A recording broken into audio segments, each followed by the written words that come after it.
जो लोग जुड़ रहे हैं बहुत अच्छी बात है, जुड़े हैं। और हम अब बिल्कुल फोकस करेंगे अपने कंटेंट पर।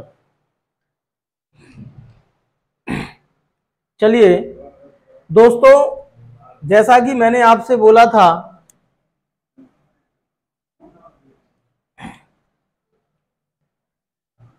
देखिए इससे पहले मैं आपको पढ़ाया गया था टॉपिक इंटेलिजेंसी चल रहा था। इंटेलिजेंसी, इंटेलिजेंसी यानी बुद्धि। हिंदी में इसे अपन क्या बोलते हैं? बुद्धि बोलते हैं।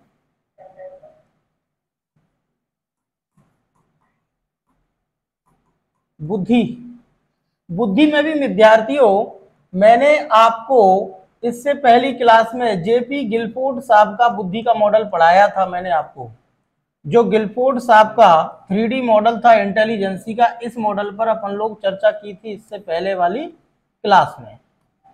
विद्यार्थियों ये पहली क्लास की बात है, लेकिन अब हमें चर्चा किस चीज पर करनी है? आज हम बेहद ही महत्वपूर्ण थ्योरी लेकर आए हैं इंटेलिजेंसी की। उस सिद्धांत का नाम है, आप सारे लोग परिचित हैं उस चीज से, very very most important, Howard Gardner multiple intelligence.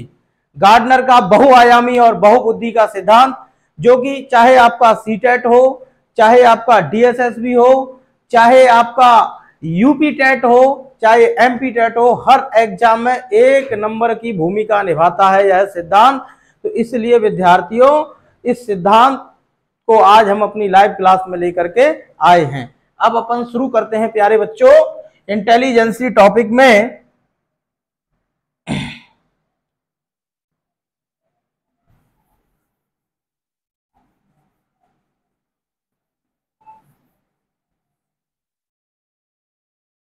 Theory का नाम है, थ्योरी का नाम है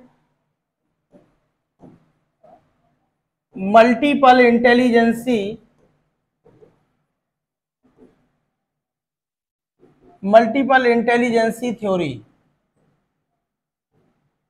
देखिए इस सिद्धांत का प्रतिपादन किया था हॉवर्ड गार्डनर साहब ने। ये बंदा बहुत ही लाजवाब था। हॉवर्ड गार्डनर ने 1983 में इस सिद्धांत का प्रतिपादन किया था। इस सिद्धांत को फाउंड किसने किया था? गार्डनर साहब ने दिया था 1983 में। बिल्कुल। देखिए 1983 में गार्डनर साहब ने इस सिद्धांत की शुरुआत अपनी एक बुक से की। इनकी जो बुक्स का नाम है frames of mind, frames of mind, the theory of multiple intelligence, the theory of multiple intelligence, the theory of multiple intelligence, frames of mind, the theory of multiple intelligence. इस सिद्धांत के अंदर हॉवर्ड गार्डनर ने अपनी बुद्धि, इस book के अंदर हॉवर्ड गार्डनर ने अपना सिद्धांत दिया था इसी बुक के अंदर, the theory of multiple intelligence. Gardner साहब ने बताया, यहां पर अपन को विशेष बात क्या रखनी है, सबसे महत्वपूर्ण बात गार्डनर ने सबसे पहली बताई कि बुद्धि क्या है। बुद्धि एक विलक्षण प्रतिभा है, विलक्षण प्रतिभा है। सबसे महत्वपूर्ण बात एक ये भी थी, गार्डनर बोलते हैं कि जैसे इंसान के, गार्डनर थे कौन पेशे से? गार्डनर पेशे से थे न्यूरोसाइकोलॉजिस्ट, न्यूरोसाइकोलॉजिस्ट। ये बंदा न्यूरोसाइकोलॉजिस्ट था। हॉवर्ड गार्डनर कौन थे? न्यूरोसाइकोलॉजिस्ट थे। तो ये क्या करते थे कि इनके पास जो जैसे ब्रेन में कोई किसी की चोट लग जाती है तो इस प्रकार के पेशेंट आते थे, इस प्रकार के मरीज आते थे। नमस्ते स्टार्ट कर दिया, बिल्कुल बिल्कुल बिल्कुल। तो भाई इन लोगों के पास इस प्रकार के भाई मरीज आते थे गार्डनर साहब के पास।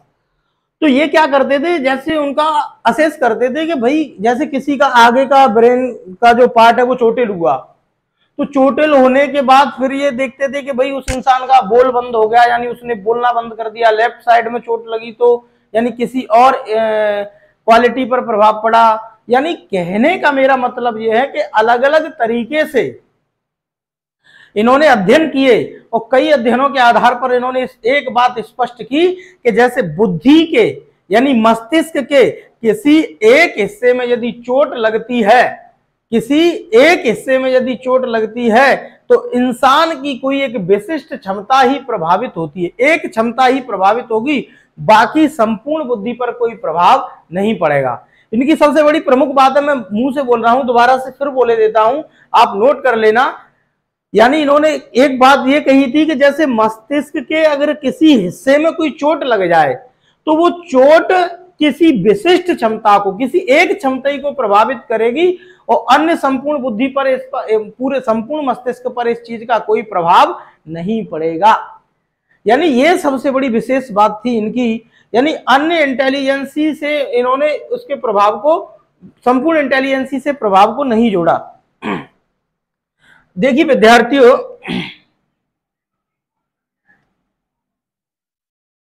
हाँ अब हम शुरू करते हैं कि गार्डनर ने, देखो जो एनसीईआरटी के अनुसार, एनसीईआरटी के अनुसार गार्डनर के जो सिद्धांत हैं उसमें टोटल 8 प्रकार की इंटेलिजेंसी बताई हैं। कितने प्रकार की? 8 प्रकार की बुद्धि बताई हुई है गार्डनर साहब ने। और इंडियन जो अपना एनसीईआरटी है, एनसीईआरटी 8 प्रकार को ही मानता है, लेकिन कई बुक्स में और कई जगह आपको 9 प्रकार भी बता दिए जाते हैं, लेकिन अपन एनसीईआरटी को मानेंगे क्योंकि ऑथेंटिक एनसीईआरटी होती है। तो ऑथेंटिक एनसीईआरटी होती है। तो विद्यार्थियों, तो अब हम देखेंगे कि गार्डनर ने अलग अलग प्रकार की बुद्धियां बताई। तो सबसे पहले हम शुरुआत करते हैं नंबर 1, यानी सबसे पहले हम बात करेंगे, गार्डनर साहब ने पहला बुद्धि का प्रकार बताया, उसका नाम है भाषाई बुद्धि या फिर भाषात्मक बुद्धि। इसको अपन बोलते हैं लिंग्विस्टिक इंटेलिजेंसी। लिंग्विस्टिक इंटेलिजेंसी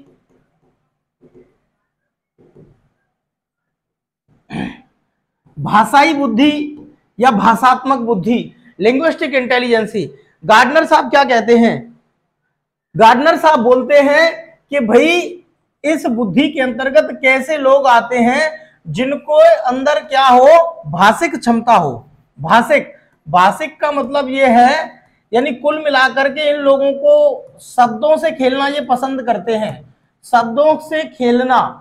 अब भाई शब्दों से खेलना पसंद करते हैं तो इनको क्या है कि शब्द की महिमा बहुत अच्छे तरीके से आती है। यानी कुल मिलाकर के पूरा का पूरा शब्दों पर खेल टिका होता है। इनके संपूर्ण जो क्षमता होती है, संपूर्ण जो क्वालिटी होती है, उसका शब्दों पर खेल टिका होता है। गार्डनर साहब ने ये बात बोली। अब हम बात करते हैं कि भाई इसमें कौन कौन लोग आते हैं। अगर एग्जाम्पल के तौर पर देखते हैं तो जैसे अपना कवि हुआ और शब्दों से खेलना, तो देखा जाए तो देखो एक वकील भी होता है, उसके अंदर भी वोकेबुलरी होती है, अच्छी तरीके शब्दावली जो यूज करता है। जो पत्रकार होते हैं, जो यानी बोलते हैं लेखक में भी यही बुद्धि पाई जाती है। और देखा जाए तो भाषाविद जितने भी होते हैं, भाषाविद, भाषा विज्ञानी आदि इस प्रकार के लोग हैं, वो इस इंटेलिजेंसी के अंतर्गत आते हैं। यानी कवि, वकील, पत्रकार, एंकर, लेखक, भाषाविद, भाषा विज्ञानी जो भाषा से संबंध रखते हैं, भाषा से जिनको लगाव होता है, यानी वो लोग इस बुद्धि के अंतर्गत आते हैं। विद्यार्थियों, ये पहला इंटेलिजेंसी का प्रकार है गार्डनर का। मित्रों, अब हम बताते हैं आपको बुद्धि का दूसरा प्रकार। बुद्धि का जो दूसरा प्रकार है गार्डनर साहब ने वो दिया है, उसका नाम है गणितीय तार्किक बुद्धि। गणितीय तार्किक बुद्धि। विद्यार्थियों, इसको अपन क्या बोलते हैं? Mathematical logical intelligence. Mathematical logical intelligence, गणितीय तार्किक बुद्धि। यहां पर समझने की कोशिश करेंगे भाई मैथमेटिकल लॉजिकल इंटेलिजेंसी होती क्या है। मैथमेटिकल लॉजिकल इंटेलिजेंस ही बोलती है कि भाई, कहने का मतलब है कि इन लोगों के अंदर लॉजिक पावर बहुत हाई होती है। इनकी जो लॉजिक पावर हाई होती है बहुत ज्यादा, बहुत ज्यादा। जैसे देखा जाए अपन उदाहरण के तौर पर डॉक्टर अपने एपीजे अब्दुल कलाम साहब हैं, उनके अंदर क्या थी? लॉजिकल थिंकिंग थी। इसमें कौन कौन आते हैं? एक तो अपना आता है गणितज्ञ, एक अपना आता है गणितज्ञ, एक आता है अपना वकील में भी ये क्षमता होती है। वकील देखो दोनों कैपेसिटी में आता है। वकील के अंदर लॉजिकल जो क्षमता होती है वो भी होती है। एक होता है वैज्ञानिक, गणितज्ञ, वैज्ञानिक, वकील।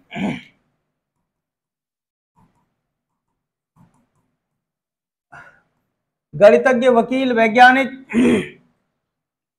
और जितने भी, जो कहने का मतलब है जो इंजीनियर होते हैं। इंजीनियर कौन से वाले? जो इलेक्ट्रिसिटी से संबंध रखते हैं, उनमें भी लॉजिक की जरूरत पड़ती है कहीं ना कहीं। तो कुल मिलाकर के ये लोग इस बुद्धि के अंतर्गत आते हैं। ये अपना गणितीय तार्किक, जनरली अपन चीजों को समझते चलते हैं। तीसरा प्रकार है विद्यार्थी इंटेलिजेंसी का, उसका नाम है संगीतात्मक बुद्धि।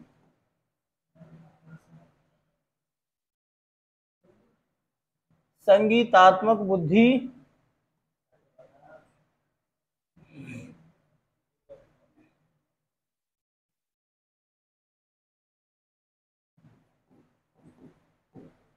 संगीतात्मक बुद्धि, म्यूजिकल इंटेलिजेंसी। म्यूजिकल इंटेलिजेंसी भैया, म्यूजिकल इंटेलिजेंसी कौन है? म्यूजिकल इंटेलिजेंसी में वो लोग आते हैं जिनको किसकी महिमा का ज्ञान होता है? स्वर की महिमा का। स्वर की महिमा में ये क्या समझते हैं भैया? स्वर के अंदर होने वाले, स्वर के अंदर होने वाले उतार चढ़ाव, लय, यति, गति, यानी सुर ताल, यानी सारे गामा पद निशा से संबंध रखने वाले लोग होते हैं। ये म्यूजिकल इंटेलिजेंस होती है जिनको सुर का पूरा ज्ञान होता है। ये लोग सुरों के उतार चढ़ाव, सुरों के आरोह अवरोह, गति, लय, यति, ये इन सारी चीजों को समझने वाले लोग होते हैं जो म्यूजिकल इंटेलिजेंसी के अंतर्गत आते हैं विद्यार्थियों। म्यूजिकल इंटेलिजेंसी में एग्जाम्पल के तौर पर देखें तो आएंगे इसमें कौन कौन लोग? इसमें जितने भी गायक होते हैं, जितने भी सिंगर होते हैं, सिंगर अपने इसी इंटेलिजेंसी में आते हैं। जैसे अपनी लता मंगेशकर थी, जो लता जी थी, उनके अंदर यही इंटेलिजेंसी थी भैया। लता जी के अंदर यही इंटेलिजेंसी थी, म्यूजिकल इंटेलिजेंसी। जितने भी गायक होते हैं, जितने भी वाद्य यंत्रों को बजाने वाले लोग होते हैं, यानी वाद्य यंत्रों को बजाने वाले लोग जितने भी होते हैं ना, वो सब के सब म्यूजिकल इंटेलिजेंसी के अंतर्गत आते हैं विद्यार्थियों। वाद्य यंत्र यानी कोई सा भी वाद्य यंत्र हो। अब आप बार बार मत पूछना कि भाई वाद्य यंत्र कौन कौन से, चाहे वो हारमोनियम बजाने वाला हो, चाहे वो ढोलक बजाने वाला हो, चाहे वो चमीटा बजाने वाला हो, चाहे वो मटकी बजाने वाला हो, समझ रहे ना? तो अटपटे टाइप के प्रश्न मत करना। यानी जितने भी, जो भी जिसमें जहां जरूरत पड़ती है किसकी? सुरों की, और जिसको सुरों की पहचान होती है वही लोग बजा सकता है और वही व्यक्ति गा सकता है। तो समस्त गाने वाले और समस्त बजाने वाले ये सब म्यूजिकल के अंतर आते हैं, इतना तो आप भी जानते हैं। ठीक है, इसके बाद यानी इससे पहले कौन सा प्रकार पड़ा? तीसरा। अब हम चौथा प्रकार देखते हैं। चौथा प्रकार है जिसका नाम है स्थानिक बुद्धि। स्थानिक जिसे अपन बोलते हैं स्पाशियल इंटेलिजेंसी। स्पाशियल इंटेलिजेंसी, ठीक है, स्पाशियल इंटेलिजेंसी यानी स्थानिक बुद्धि। अब सुने मेरी बात, स्थानिक बुद्धि क्या होती है विद्यार्थियों? स्थानिक का मतलब है ऐसा व्यक्ति जो चारों दिशाओं का ज्ञान रखने वाला होता हो, पूरब, पश्चिम, उत्तर और दक्षिण, सभी दिशाओं का ज्ञान रखने वाला हो। दूसरी बात एक और बता दूं मैं कि उसके मस्तिष्क में स्थान को सुरक्षित करने की जगह होती है। अर्थात बोलूं तो मैं कि किसी भी प्रकार का कोई स्थान हो, कोई जगह हो, उसका चित्र वह अपने मस्तिष्क में बड़ी आसानी से सुरक्षित कर लेता है। यानी हम ऐसा करेंगे तो ऐसा होने वाला है। यानी इसमें कौन कौन से लोग आते हैं वो हम थोड़ा एग्जाम्पल के माध्यम से कंफर्म करेंगे।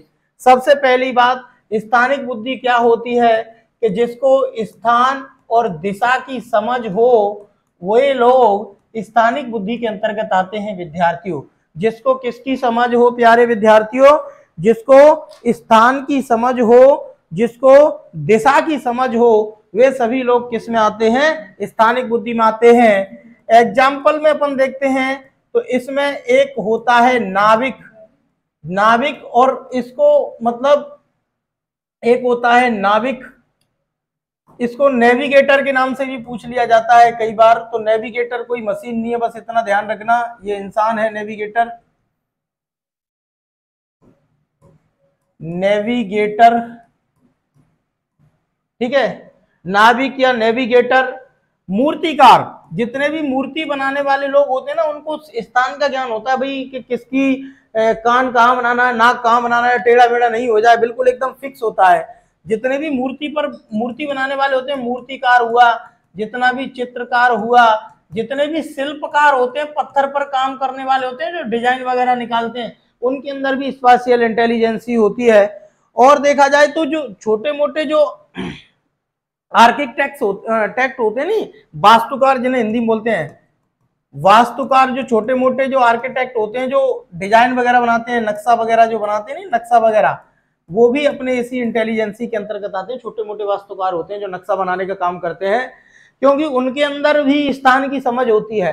ये मैं एग्जाम्पल ओनली एनसीईआरटी की जो एग्जाम्पल है उनको अभी यहाँ पर मैं कलेक्ट कर रहा हूँ।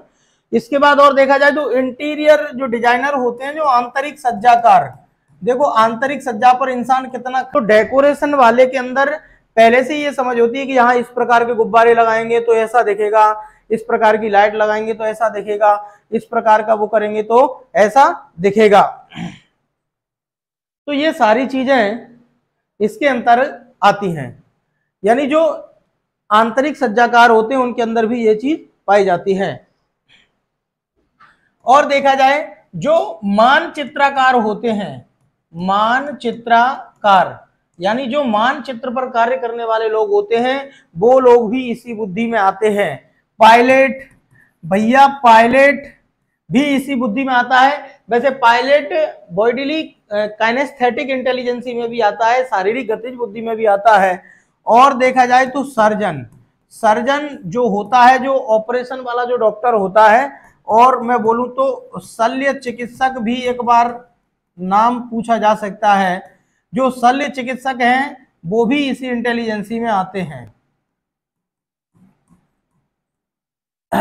शल्य चिकित्सक आदि, यानी बहुत हो गए अब तो यार, इनमें से एक ना एक मिल जाएगा आपको एग्जाम में यार, ठीक है ना, अगर पूछेगा तो। भाई जितने भी सर्जन होते हैं उनके अंदर भी यही चीज पाई जाती है, यही क्वालिटी पाई जाती है। इंजीनियर किस में आते हैं, अमृता पूछ रही है।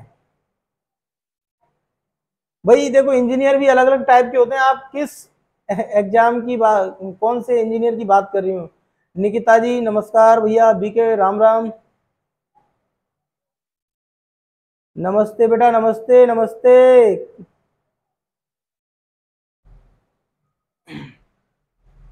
नमस्ते बेटा, ठीक है। ये लोग सभी इसी बुद्धि के अंतर्गत आते हैं। इसके बाद अब हम बात करते हैं शारीरिक गतिज बुद्धि। पांचवा प्रकार है जिसका नाम है शारीरिक गतिज बुद्धि। शारीरिक गतिज बुद्धि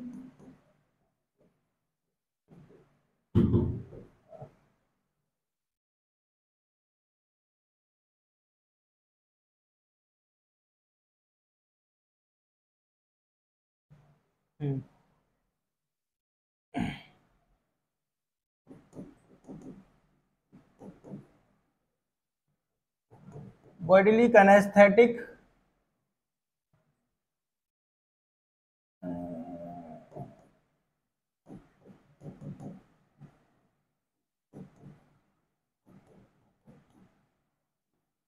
शारीरिक गतिज बुद्धि। देखो ये लोग कौन से होते हैं? जो अपने शरीर का संचालन भली भांति कर लेते हो। भली भांति का मतलब है, शरीर का संचालन भली भांति का मतलब उससे नहीं भाई, शरीर तो सभी कर रहे हैं, यानी शरीर के नियंत्रण का संचालन, यानी जो शरीर का जो नियंत्रण है बॉडी पर, इनका बहुत अच्छा कंट्रोल होता है इन लोगों पर। यानी कोई भी काम हो तो इसमें कौन कौन लोग आते हैं भैया, तो इसके अंतर्गत बिल्डिंग बनाने वाले इंजीनियर।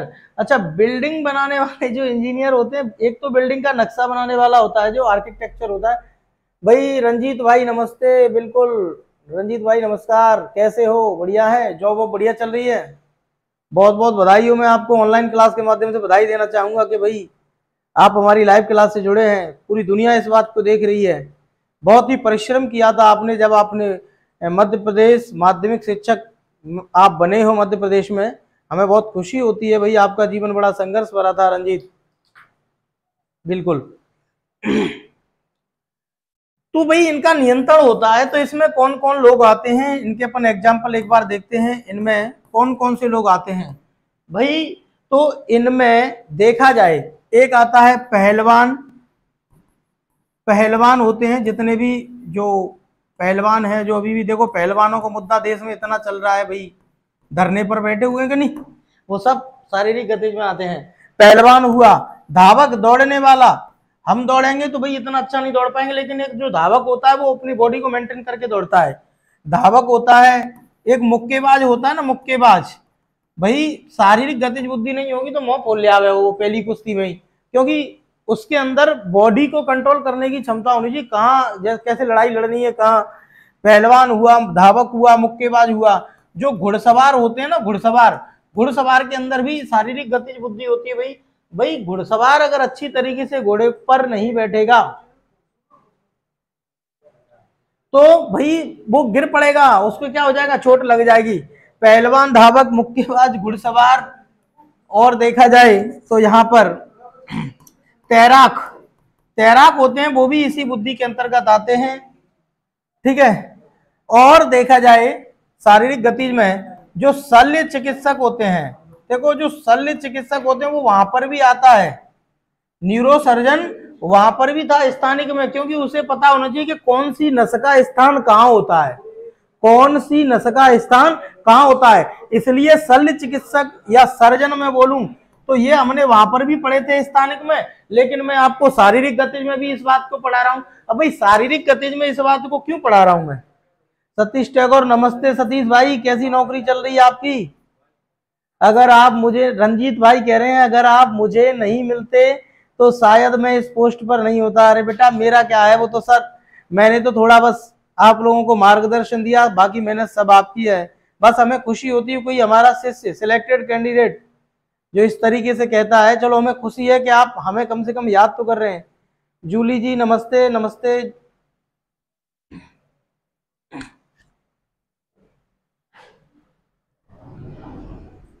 ठीक ना, लाइव हट गया क्या? सर्जन, शल्य चिकित्सक, देखो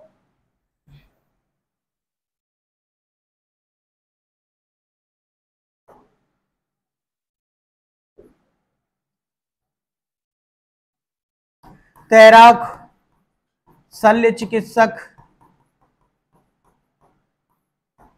सर्जन। मैं आपको एक बात बता रहा था कि शल्य चिकित्सक और सर्जन मैंने आपको स्पाशियल में भी पढ़ा दिया, स्थानिक में भी पढ़ा दिया, मैं यहाँ भी बता रहा हूँ। आप ये सोच रहे हैं कि सर ये कर क्या रहे हैं, तो मैं आपको एक कॉन्सेप्ट बता देता हूँ कि स्पाशियल में जो शल्य चिकित्सक होता है, जो ऑपरेशन वाला जो डॉक्टर होता है, सर्जन, वो वहां पर उसे ये नॉलेज होना चाहिए कि कौन सी नस या कौन से ऊतक, कौन सी कोशिका का स्थान किस जगह पर होता है, तो वहां स्थानिक समझ होनी चाहिए बॉडी के अंदर की, तो वहां इस तरीके से ये वहां कनेक्ट होता है। लेकिन शारीरिक गतिज में क्यों आता है? क्योंकि जब ऑपरेशन वाला डॉक्टर होता है, अगर उसकी बॉडी में नियंत्रण नहीं होगा तो गलती से नस काटनी होगी, दूसरी काट दूसरी देवो तो जीवन बर्बाद है जाओ। तो इसका मतलब ये है कि शारीरिक गतिज में भी आता है और ये उधर भी आता है। अगर स्पाशियल और शारीरिक गतिज दोनों हो ऑप्शन में, तो इनमें अपन आप किसको देंगे? शारीरिक गतिज को ज्यादा वरीयता देंगे, ठीक है। शल्य चिकित्सक हुआ, घुड़सवार, तैराक, ये सारी चीजें किसमें आती हैं? इसी इंटेलिजेंसी के अंतर्गत प्यारे विद्यार्थियों आती हैं। नमस्ते सतीश भाई, आपका जीवन भी बड़ा संघर्ष का था। सतीश टैगोर जी, बहुत अच्छी बात है भाई, हमें खुशी होती है कि हमारे विद्यार्थी आज अपने मुकाम तक हैं। सतीश जी, कौन सा डिस्ट्रिक्ट मिला है आपका? आपने बताया नहीं। चलिए,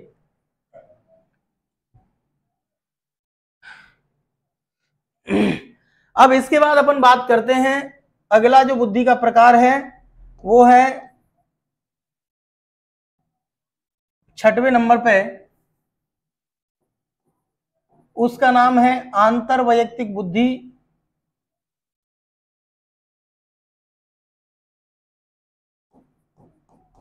आंतर वैयक्तिक बुद्धि, आंतर वैयक्तिक बुद्धि। देखो, आंतर वैयक्तिक वो होता है इंट्रापर्सनल।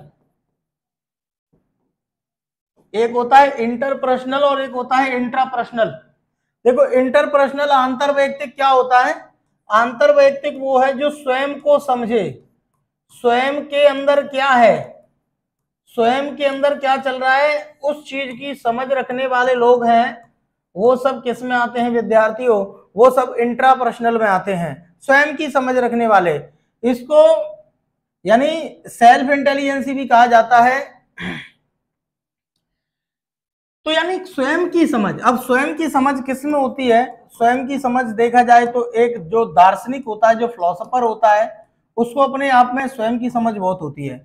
एक दार्शनिक हुआ, एक जो चिंतक होता है, उसके अंदर भी स्वयं की समझ बहुत होती है। दार्शनिक में देखा जाए जैसे अरस्तु है, सुकरात है, प्लेटो है, ये सारे यानी दार्शनिक हुआ, चिंतक हुआ, ये स्वयं की समझ रखने वाले हैं। जैसे देखा जाता है बड़े बड़े जो साधु होते हैं, संत होते हैं, इस बुद्धि के अंतर्गत आते हैं विद्यार्थियों। 7वां जो बुद्धि का प्रकार है उसे अपन बोलते हैं अंतर वैयक्तिक बुद्धि। अंतर वैयक्तिक बुद्धि, इसको अपन बोलते हैं इंटरपर्सनल, इंटरपर्सनल इंटेलिजेंसी।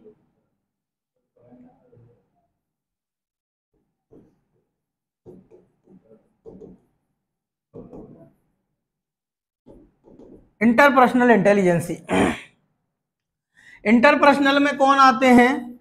जो ऐसे लोग जो दूसरे के भावों और विचारों को समझें। बिल्कुल दिल्ली से लीजिए आप मेरी क्लास, अरे बिल्कुल ऑल ओवर वर्ल्ड में कहीं भी बैठ के लीजिए। देखिए, तो अंतर वैयक्तिक बुद्धि में कौन कौन से लोग आते हैं? देखो, यहां हम समझ रहे थे, यहाँ स्वयं के भावों विचारों को समझने वाले लोग थे, और यहाँ पर दूसरे के भावों विचारों को समझने वाले लोग हैं। तो दूसरे के में कौन कौन आएगा? जैसे एक साइकोलॉजिस्ट होता है, एक साइकोलॉजिस्ट होता है, मनोवैज्ञानिक जिसे अपन कहते हैं। एक डॉक्टर होता है, डॉक्टर भी भैया इसी में आता है। एक परामर्शदाता होता है, वैसे डॉक्टर भी एक परामर्शदाता होता है, परामर्शदाता जिसे काउंसलर बोलते हैं, साइकोलॉजिस्ट, डॉक्टर। नेता भी भैया इसी बुद्धि में आते हैं, सामाजिक कार्यकर्ता भी भैया इसी बुद्धि में आते हैं। सामाजिक कार्यकर्ता यानी सोशल वर्कर जितने भी होते हैं वो सभी इसी इंटेलिजेंट में आते हैं मित्रों। और हम बात करें तो दुकानदार, दुकानदार यानी इसी बुद्धि में आते हैं वैसे। और विक्रय अधिकारी होते हैं, वो भी इसी बुद्धि में आते हैं, जो चीजों को बेचने वाले होते हैं। वैसे दुकानदार और विक्रय अधिकारी में कोई ज्यादा खास अंतर नहीं है। देखो, साइकोलॉजिस्ट भैया, साइकोलॉजिस्ट क्या है? दूसरे की भावनाओं विचारों को, दूसरे के मन में क्या चल रहा है, जो दूसरे को समझे, जो दूसरे को समझे वो लोग होते हैं इसमें। बिल्कुल, तो यानी जो दूसरे लोगों को समझे वो साइकोलॉजिस्ट होता है। देखो, डॉक्टर, डॉक्टर के पास कोई पेशेंट जाता है, जैसे ही वो अपने सिम्टम्स बताता है कि भाई मुझे इस तरीके की प्रॉब्लम हो रही है, मुझे ये दिक्कत आ रही है, तो डॉक्टर तुरंत समझ करके बता देता है भाई तुम्हें ये फलानी फलानी बीमारी है। परामर्शदाता एक काउंसलर होता है, एक अच्छा टीचर एक काउंसलर भी हो सकता है। चुनाव में नेता पे घोषणा करोगे, क्योंकि उनके अंदर क्या होता है भैया? दुकानदार। भाई जितने भी दुकानदार और विक्रय अधिकारी होते हैं वो लोग भी समझ रखते हैं दूसरों को रखने का। दुकानदार कैसे आएगा? विक्रय अधिकारी। जो दुकानदार होता है वो अपने ग्राहक को देख के पहचान लेता है कि ये ग्राहक चीज लेगा कि नहीं लेगा। और जैसे मैं एक बार एक दुकान पे गया था, तो एक दुकानदार एक ग्राहक से बड़ा उल्टा बोला, चल यहाँ से, मुझे ये तुझे सामान नहीं देना है। लेकिन मुझे उस टाइम तो बहुत बुरा लगा कि ये दुकानदार इससे उल्टा क्यों बोल रहा है। तो मैंने उससे पूछा, मैंने कि भाई ऐसा क्यों उसके साथ ऐसा व्यवहार कर रहे हो। उसने कहा कि गुरुजी ये इसका आज का धंधा नहीं है, ये इसका काम ही है केवल मार्केट में यूं ही टहलना। तो दुकानदार प्रत्येक ग्राहक के चेहरे के हाव भाव को समझ करके बता देता है कि ये सामान खरीदे आओ कि मजे ले भी आओ, ठीक है ना। तो कुल मिलाकर के विक्रय अधिकारी भी इसी इंटेलिजेंसी के अंदर आते हैं। अब हम सबसे बेहद और महत्वपूर्ण बात बताएंगे कि गार्डनर ने क्या किया था कि 1998 में गार्डनर ने एक बुक लिखी थी, इंटेलिजेंसी रीफ्रेम्ड।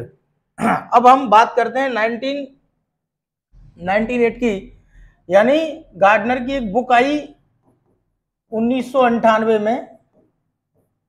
बुक का नाम है इंटेलिजेंसी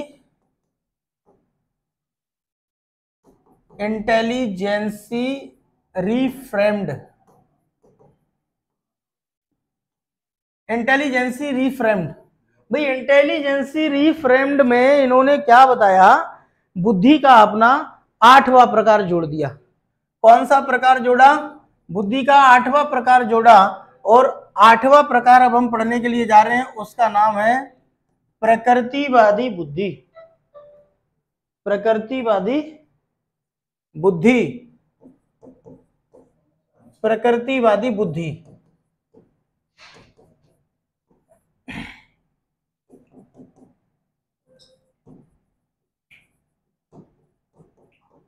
नेचुरलिस्टिक इंटेलिजेंसी।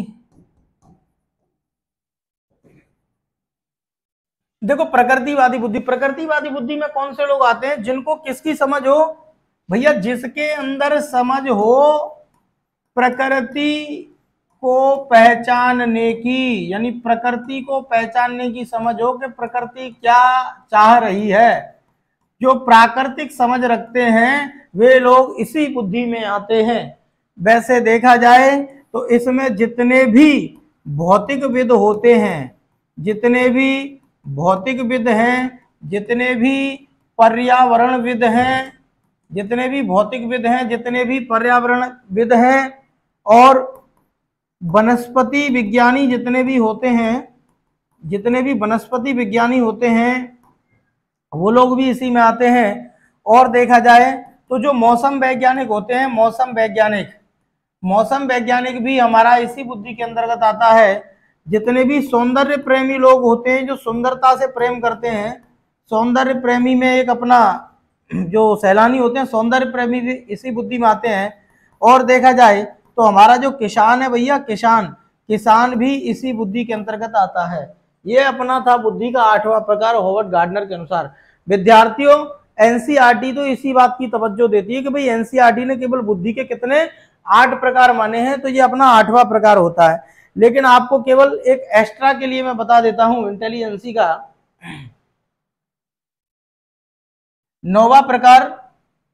तो इंटेलिजेंसी का जो 9वां प्रकार है उसका नाम है अस्तित्ववादी बुद्धि। अस्तित्ववादी बुद्धि ये सन 2000 में ऐड किया था गार्डनर साहब ने, बस इतना याद रखना।